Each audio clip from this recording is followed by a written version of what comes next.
Welcome back to the Sports Source. This segment brought to you by Daniel Hood Roofing. Storms and storms and storms. It seems like that's all we've had this entire summer. And it's meant wind damage for some, hail damage for some, fallen trees for some. If your roof has been at all damaged, or you think it's been damaged by the bad weather here in East Tennessee this summer, give Daniel Hood Roofing a call, because they can get out there, give you a free estimate, look at it, inspect it. And by gosh, if there's a reason for you to get a new roof, well, one, nobody does a better new roof than Daniel Hood Roofing, but also they'll fight the insurance company for you. They'll make sure you get it covered. DanielHoodRoofing.com to learn more. All right. Back with David Ubben from The Athletic. I always enjoy having you here because you get some good national perspective on things. This past week, well, let's start here. We've been talking on this show for several weeks because it's the topic in college football this summer.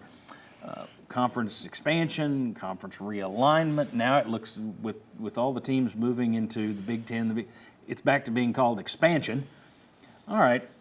You wrote a piece this week, though. What happens when the expansion stops and people still need to make more money? Mm-hmm. Is conference contraction the next thing? I think it's a matter of time. You know, this summer I talked to DeLoss Dodds, former Texas AD, and Tom Osborne, former Nebraska coach and AD. And they were talking about in 2010, that was kind of when they passed it off that, hey, the presidents and ADs aren't running college sports. The TV networks are running college sports now. They're driving a lot of these decisions.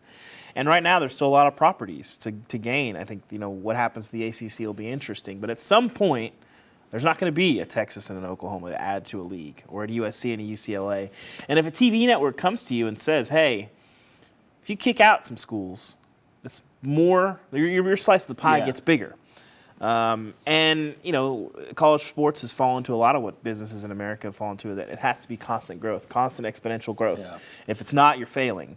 And you're seeing that in college sports. And so at some point, you're going to run out of options. And for a long time, you know, in the last 15, 20 years of realignment, we've seen it change, that these decisions are not, you know, state government, academics, all these things. It's the bottom line of the school that's deciding, and you're kind of through the looking glass when you have a bicoastal Big Ten. Yeah, those things do play a role, but they're like, after you've decided we're moving, then this is a better academics conference, or, well, it'd be good if we could take Baylor with us when we go over here. You know, that kind of thing does play a part, but it is not the driver. Mm-hmm. It is not. What's interesting is the TV networks. The ADs and the former ADs all talk about, well, the TV networks are making the decisions. The TV networks saying, we're not making the decision. But what's happening is these people see the writing on the wall. The people, the ADs, the presidents, they know what could happen. So they call the TV network and say, hey, if we add Arizona, Arizona State, Utah, and Colorado, Fox, will you kick in the money? And Fox says, yes, we will. So did Fox tell them to do that or not? The reality is they did, but they didn't start the conversation. So they each have plausible deniability in claiming, oh, no, they're running it. But they all know the situation. It's all about money, and they just pick up a phone and say, can we get more money for this? No? Then we're not going to expand. Well, at the end of the day, if you're a TV network and you're, you know, invested in, you know, if you're Fox and you're invested in the Big Ten, and you're also invested in the Pac-12, and you say, hey, well, if we bring in 4 new members and we pay them a full share, that's cheaper than trying to get an entirely new deal for the Pac-12, and then the Pac-12 blows up, and everybody's sad and boo-hoo. Fox doesn't care. They don't care. Well, so that's where we're at, is that, you know, there's these things that a lot of college football fans care about that really built this sport into what it is. TV networks are trying to make money. Yeah, and I've seen people say, why would ESPN, who owns the SEC, why would they want to pay Florida State and Clemson more money than they're paying them now? Well, if they pay each of those schools $40 million, then you're looking at $560 million total in the. Let's say you move 4 teams over to the SEC, pay them $70 million. Yes. You cut your cost in half. You're only paying out $280. They're making more money, but you're not having to pay Wake Forest anymore. And college football loses, and a bunch of really passionate fan bases get sent out into the cold, and nobody cares. Yeah, you've just. That's the interesting thing that I'll ask you next. You would have to have, this would be a first-time mechanism, because right now you've essentially had the Pac-12 teams kick out Cal, Stanford, Washington State, and Oregon State. But they didn't kick them out, they just left them. You're looking at those teams no longer being Power 5, possibly. So they've been relegated, but it wasn't, you shall be banned. If you did something like this, if you looked and said, if the SEC looked at it and said, Vanderbilt, you're not carrying your weight, you're out.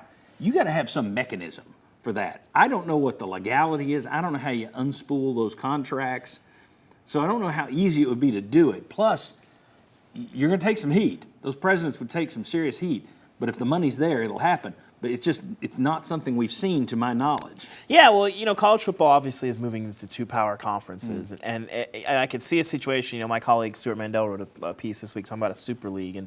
And maybe it isn't that you kick them out, but maybe the Big Ten and the SEC get together and say, we're going to form this new thing, and we're not going to bring all 40 of you guys. Right. Yep. We're going to bring 28 of you guys, yeah. And it's going to be the most valuable 28. And so, what that looks like, I'm not sure, but I think that the reality is that, if you're a school that is not traditionally a big winner and not traditionally a big TV draw, you might want to try to fix both of those things in the next 10 years, because I think the thing that moves it is when all these TV deals are up again and you got to figure out what the next step is. That's when it gets nervy. Well, let's take a look at a list here that I put together yesterday.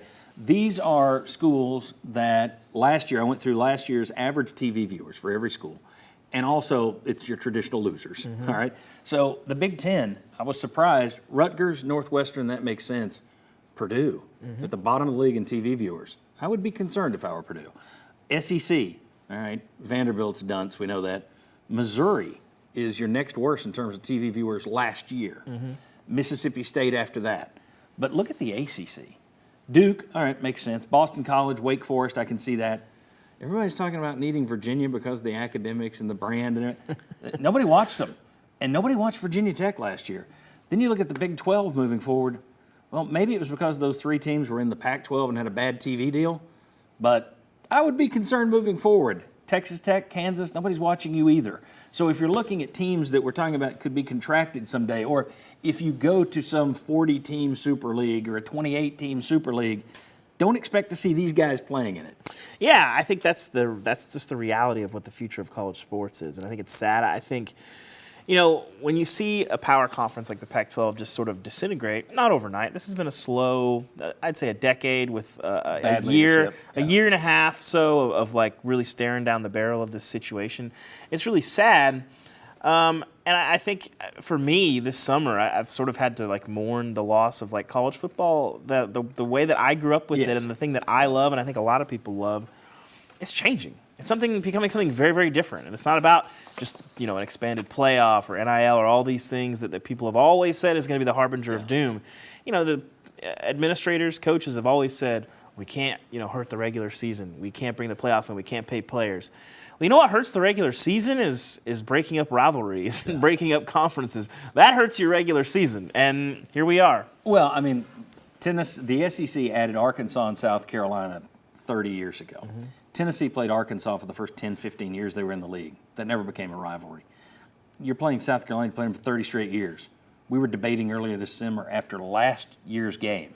Did that finally make it a rivalry? 30 years. So you don't just throw teams together and it develops. That's something that you can throw it away.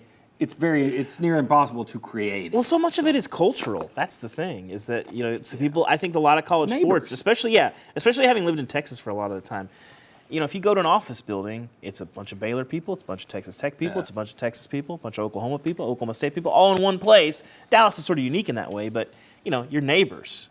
You go to work with these people, and I don't know how many Rutgers fans USC fans know. Right. I can't imagine there's a lot of crossover in those social networks. Yeah, I mean, I grew up in Bell County, Kentucky, which can watch this show, and folks in Middlesboro, it's Tennessee and Kentucky. It's split down the middle. Now imagine if those two teams went to different conferences. It's like, what is the point of that? You're losing something. All right, very good. When we come back, there are rumors of more rumblings and changes. We'll debate whether or not those are going to happen, and then a little bit later, we're going to tell you how you can play along with us and all our VFLs and everybody else this fall and win a prize in our Cavaliers line contest. Come on back on the Sports Source.